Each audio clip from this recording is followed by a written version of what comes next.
still roll through here, but this grade crossing has been closed for decades now. On a cold, snowy, foggy morning, not unlike this one, this place was the site of one of the most horrific accidents in history. It was a crash which spurred changes to safety laws which endure to the present day.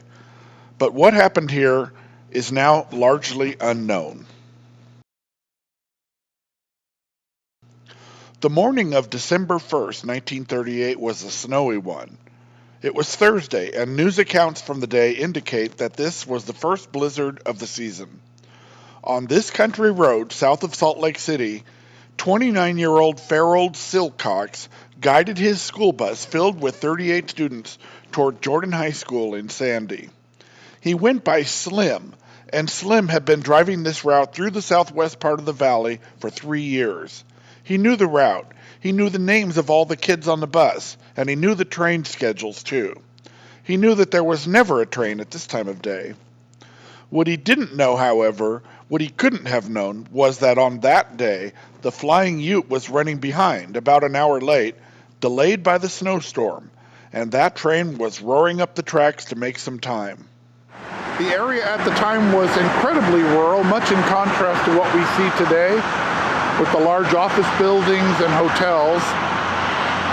Just on the other side here is Interstate 15, and again the highway, which at the time would have been Highway 91, even that wasn't located here, it was further to the east. So the area here was incredibly rural and basically out in the middle of nowhere at the time of the incident. This map dates from 1951, but it still reflects the configuration of the roads as they existed on that tragic morning. Silcox had been running his regular route, picking up kids from down in this area, in Riverton and Bluffdale, and they were headed up to here, at Jordan High School. The route of the bus crossed the tracks here, at this location. Zooming in on the grade crossing to see it more closely, the school bus was headed north along this road on the west side of the tracks. And then you can see the point where the road jogged across the tracks at a place called Bergen's Crossing, approximately 102nd south, and then continued north. The train was headed north toward Salt Lake City.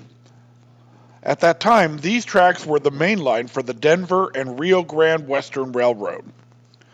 Notice the angle at which the school bus had to cross the tracks. Essentially, the train was approaching from the right-hand side of the bus, opposite from where the driver was seated, and it was coming from the direction on the back side of the bus. Even on a clear day, this wasn't the best scenario to look for trains coming from the south, and there were no automated signals here. The howling winds blew snow and hampered the visibility. As Silcox's school bus approached that crossing at 102nd South around 8:30 a.m., most of the accounts I've seen say that the bus driver stopped before crossing the tracks, but conditions were poor on that morning, and, as I mentioned, the positioning of the road wasn't really conducive to a good look down the tracks anyway. Seeing nothing, Silcox proceeded across the tracks. But what Silcox had not seen or heard was that approaching freight train. The Denver and Rio Grande called it the Flying Ute, and it was approaching fast. It was 80 cars long. Slim and the kids on his bus didn't stand a chance.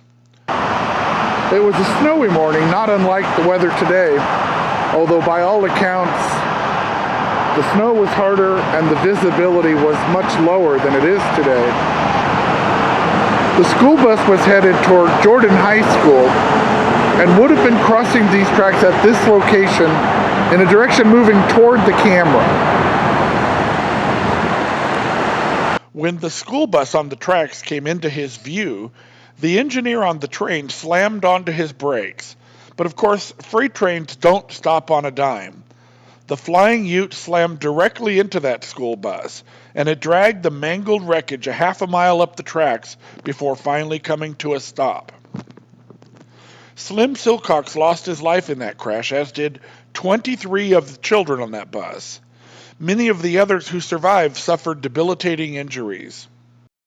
The story of the bus crash made national headlines, and pictures of the wreckage appeared in newspapers across the country. Even today, this accident from 1938 stands as the worst school bus accident in U.S. history.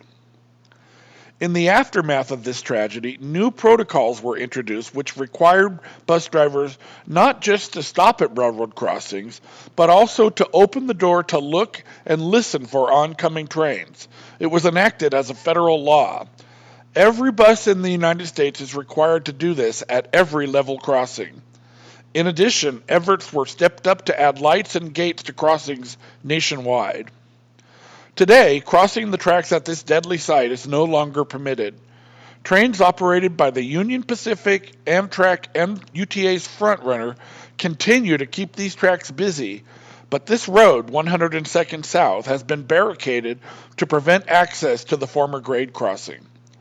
Only 20 yards to the east, vehicles speed by on Interstate 15 without any hint of the horrible disaster that occurred here. The tragic event itself and its victims are commemorated on a monument erected in 2013, not here at this site, but in a city cemetery about 10 minutes away. The city of South Jordan spent $50,000 to put up this marker, which was unveiled on the 75th anniversary of the accident. The plaque contains the names of the 24 people who perished on that snowy morning, as well as the 15 passengers who survived the crash. It's a somber tribute to victims of a tragedy which again is largely unknown today, and a crash which led to improved safety for all of us. I want to thank you for watching this video, and if you appreciated the content in this video or perhaps even learned something, I'd ask that you give it a thumbs up so that YouTube will share it with other people too. If you enjoy the content on my channel, I'd be honored to have you as one of my subscribers. But for now, this is Postcard Dan saying thank you for watching.